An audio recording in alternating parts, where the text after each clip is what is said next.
Good evening. It's 6 o'clock on Saturday, the 12th of August 2017. Welcome and thank you for joining us tonight for the English edition of Aura News, bringing you the day's national top stories translated into English 6 days a week.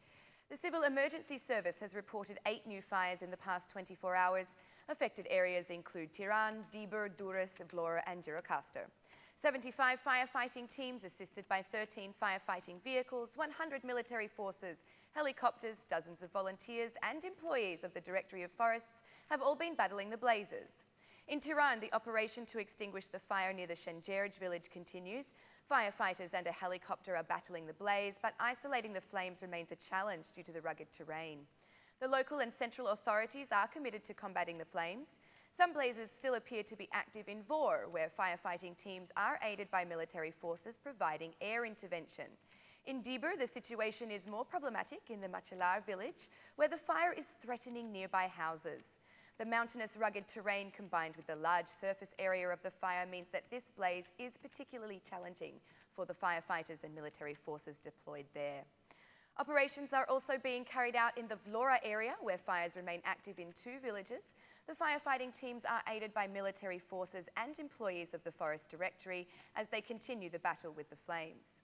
The firefighters are trying desperately to control the flames and keep the inferno away from the residential areas of nearby villages. A helicopter is expected to be sent to extinguish the flames. In Gjirokastër, fires are still active in 3 villages. Firefighters, City Hall employees, state police forces and residents of the area are all engaged in extinguishing the flames, but the mountainous terrain has made their work difficult. 2 helicopters from Greece have arrived to help with the fires, which are burning a big wooden surface. Fire has also erupted at the National Park of Çavşarma. Firefighters, employees of the Forest Directory and City Hall, as well as residents of the area, are battling the blazes together there, though it continues to be active. In Fear, fire has destroyed a surface of bushes, pines and olive trees. Firefighting teams from 3 city halls and military forces have extinguished the fire, which burned a broad area of bushes and pines, 4,000 olive trees and 3 abandoned houses. The hot weather, drought and strong winds have favoured the spread of fires across the country. The persisting hot weather ensures that danger of fire remains, and as such, the civil emergency specialists are keeping the situation under constant monitoring throughout the country. Should you notice any signs of fire, do ensure you contact emergency phone numbers as per the request of the Civil Emergency Service. An MP from the Party for Justice, Integrity and Unity, Archif Rakipi, was involved in a road accident in the early hours of this morning on the Vor-Tiran road. The PJIU MP hit a 54-year-old person with his vehicle, resulting in the unfortunate death of the pedestrian. According to the police notification, the MP attended the police station of his own free will, declaring he had crashed into a person on the highway. An investigation has been launched to find out the cause of the road accident, and a group of experts has been appointed to determine the findings. Police announced that all procedural and investigative actions have been undertaken and that the driver completed a blood alcohol test. The state police clarified that the actions were taken under the prosecutor's direction and emphasises that it will guarantee the implementation of the law. According to police, the vehicle of the MP is being held at the police department as it has been seized as evidence. A statement regarding the circumstances has been released by the police and reads, "After receiving the notification, police took the necessary measures at the scene, conducting the procedural actions with the driver involved in the accident. Despite the fact that the driver left the scene to present at the police station, we want to emphasise that all investigative and procedural actions have been undertaken. These include a range of criminal examinations, a blood alcohol test and clarification of the accident's circumstances. The vehicle is now at the police station seized as evidence. All actions were taken with complete correctness under the direction of Tirana's judicial prosecution." After verification of all accumulated evidence, the PJIU MP was let free by the prosecution as it was determined that he was not in violation of any road rules. It is also learned that the pedestrian appeared abruptly on the road seconds before the MP's vehicle made impact, making it impossible to have avoided the accident. The Democratic Party has reacted to the road accident involving the MP from the PJIU, which caused the death of a pedestrian. Through a statement issued to the media, the Democratic Party says that the event is being hidden and evidence manipulated, as according to the DP, the respective PJIU MP is a close friend of the Prime Minister. In a statement, the Democratic Party asks the prosecution for complete transparency regarding the event. According to the DP, there are serious suspicions that the evidence is being manipulated in order for the investigations to favour the PJIU MP. For this reason, the Democratic Party is asking the prosecution to conduct a complete investigation without being politically affected. Also, the Democratic Party asks the state police to make details of the road accident public. According to the Democratic Party, the PJIU is a close friend of the Prime Minister and was travelling at high speeds when he hit the pedestrian and caused his death. Also, according to the DP, the PJIU MP fled the scene in his vehicle, in this way destroying evidence at the scene and making it more difficult for experts to determine the circumstances of the events surrounding the accident. For this reason, the Democratic Party is asking for justice for the victim. After the issuance of the DP's statement, the Party for Justice, Integrity and Unity reacted to the road accident. First and foremost, the PJIU has expressed its condolences to the family of the victim, before then responding to the Democratic Party's accusations. Regrettably, the Democratic Party is in a miserable situation and is making oppositional politics out of a tragic road accident. We are asking the police and prosecution to find out the true cause of the accident. The DP is miserably abusing the situation and this is a disgrace, reads the PJIU's notification.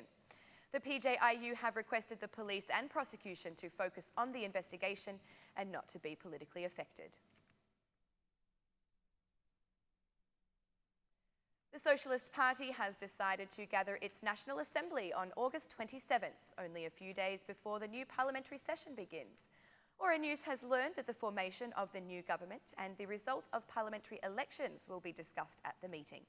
The Socialists will make a detailed analysis of the election results, focusing on the outlying areas, that is, those areas where the Socialist Party received the highest or lowest number of votes. The Assembly is also expected to discuss the state's administration to address the findings from the tour of hearings held throughout the country. Sources say that the Socialist Party has established 5 working groups, one each for the restructuring of the government, the reform of the public administration, the analysis of elections, the creation of the parliamentary group, and to focus on the co-governance with the citizens. Even though the SP received one of the best election results since its founding, a detailed analysis will be conducted on each member and MP and the votes received for each SP branch. The new government is expected to change radically. The Prime Minister has previously announced that the number of ministries and agencies will reduce significantly. It is likely that the government will be formed with only 10 ministries moving forward.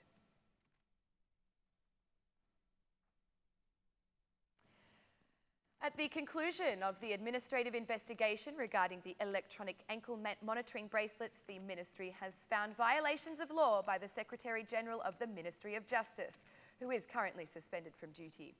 According to the Minister, after signing the contract and granting relevant funds from the state budget, the Secretary did not follow the necessary legal procedures for this important process affecting public safety. For this reason, the Ministry of Justice is asking for the dismissal of its Secretary-General and will file a lawsuit to prosecute her for dereliction of duty as the violation is determined to have criminal responsibilities.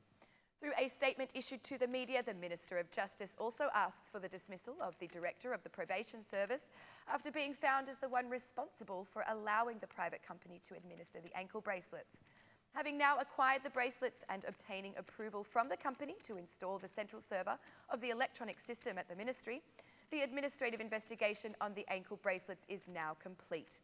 After the conducted checks, the Ministry of Justice concluded that 72 bracelets were never used, while 63 were used and in good working condition.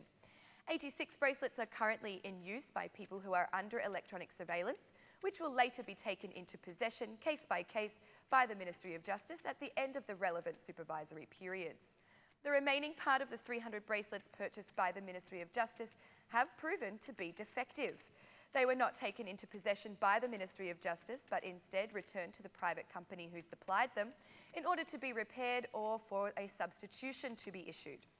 Following the request of the Ministry of Justice, the company has also agreed to install the central electronic server at the Operational Observation Hall.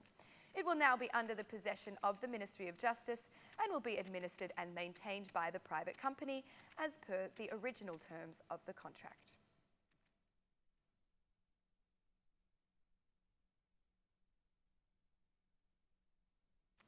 That's all for our English edition this evening. My name is Alexandra. Please join me again at 6 p.m.